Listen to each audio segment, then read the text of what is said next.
Voilà. Bonjour à tous. Donc c'est moi qui vous accompagnerai pendant toute cette matinée. Et donc je voulais quand même commencer par nous excuser pour le retard avec lequel on a débuté cette conférence de clôture. C'est pour des raisons tout à fait techniques. Et on va essayer de récupérer ça sur la matinée en scrapant un peu la pause café, mais en nous permettant quand même de pouvoir faire un break malgré tout. Alors une deuxième chose à vous demander, c'est ne pas oublier de mettre ce genre d'appareil au minimum en silencieux, pour histoire de ne pas se chahuter nous-mêmes. Ça c'est toujours sympathique.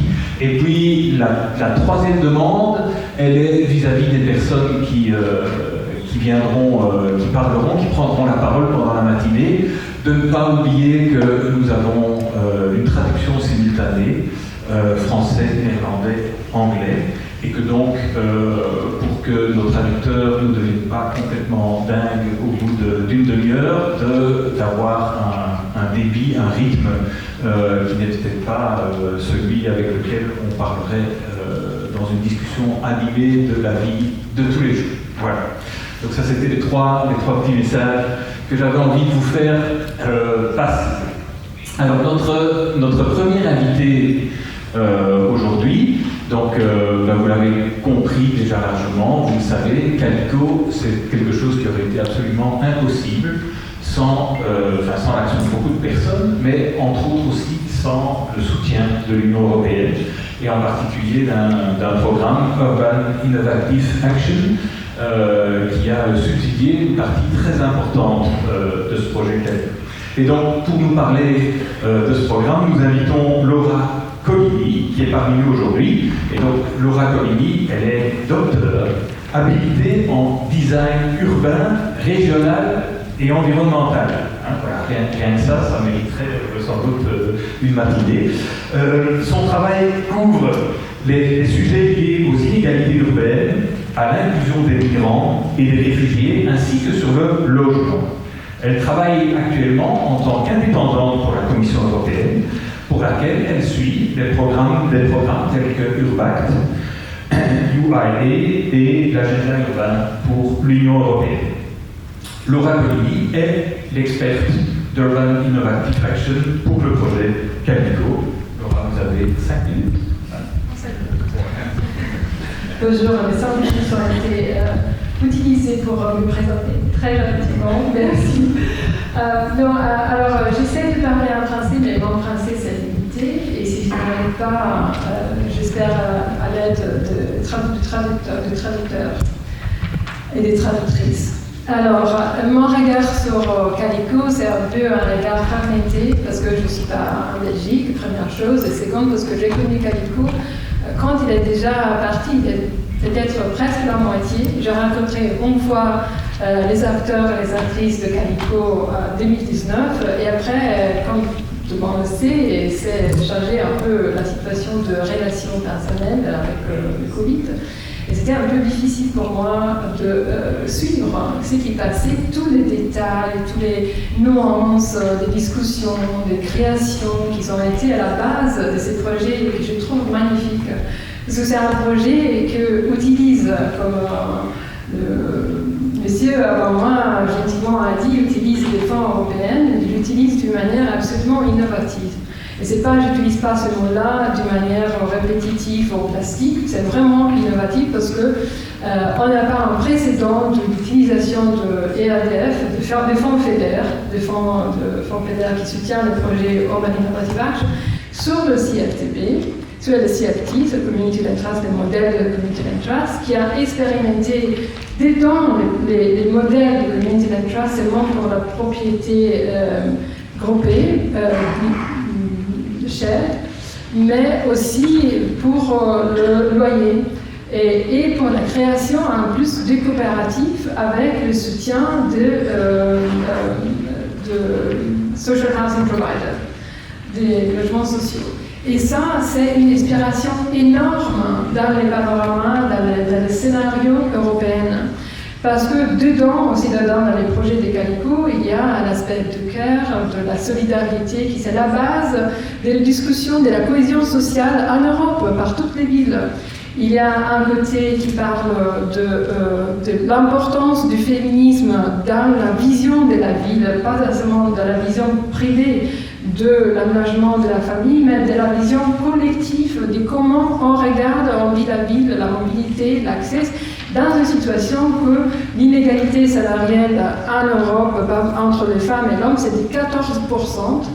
Il y a aussi un aspect qui regarde les sans-abrismes avec l'expérimentation de Housing First avec le district de Forêt. Et dans une situation, c'est vraiment intéressant en plus parce que ça introduit le modèle de Housing First dans un contexte de mixité sociale comme c'est Calico.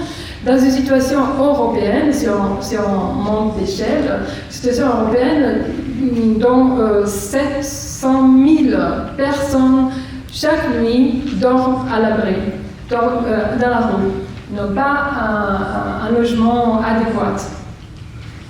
Et là, en plus, c'est une réponse, un exemple sur le thème de la financiarisation, parce que le modèle de CLT garantit que la spéculation du marché ne prend pas la propriété, qui n'utilise pas la construction des calicots comme un objet des commerces.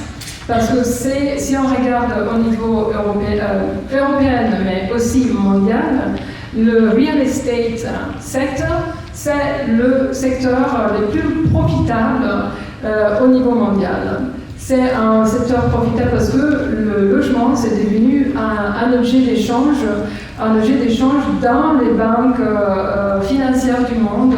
Et on peut dire pinning,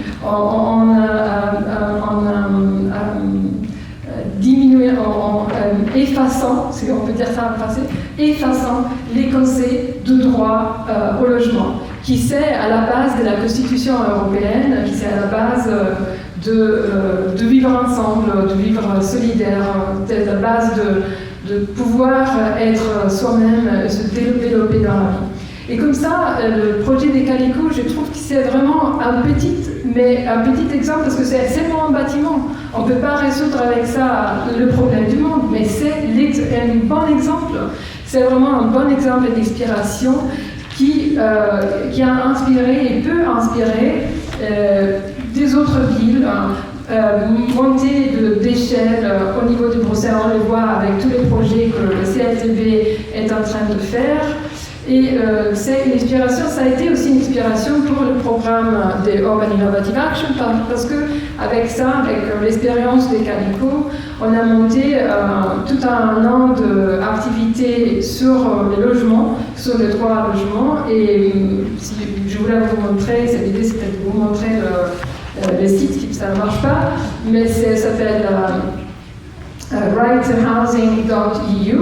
Et là, vous avez 3 différentes conférences sur les thèmes de la financiarisation, que j'ai justement très peu nommé avant, sur les thèmes de l'inclusion sociale et sur les thèmes de la collaboration, qui sont des thèmes complètement transversales à Calico.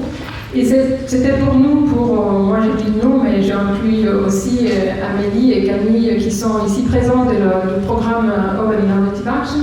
C'était la manière de donner visibilité au niveau européen et au-delà du niveau européen à ce projet des calicots. Seulement pour vous dire, cette activité a vu plus de 40 pays participants et plus de 1000 personnes qui ont participé et qui ont connu un petit peu, ont eu la possibilité de connaître votre projet. Quand je dis votre projet, parce que c'est un projet collectif. C'est pas seulement un projet, bien sûr, de gens qui sont à la première ligne, mais c'est vraiment un projet de tous. Et voilà, je crois que j'ai utilisé les 5 minutes que j'avais. Et comme ça, il y aura des autres speakers qui vont détailler un peu plus les projets. Et peut-être on aura un peu la manière de discuter un peu plus ensemble sur ces projets-là. Et moi, j'espère d'être dans le projet aussi après la clôture, un an, pour regarder, pour apprendre comment ça va développer dans l'année et utiliser je dis le mot, utiliser cette expérience pour inspirer les autres en Europe. So, merci.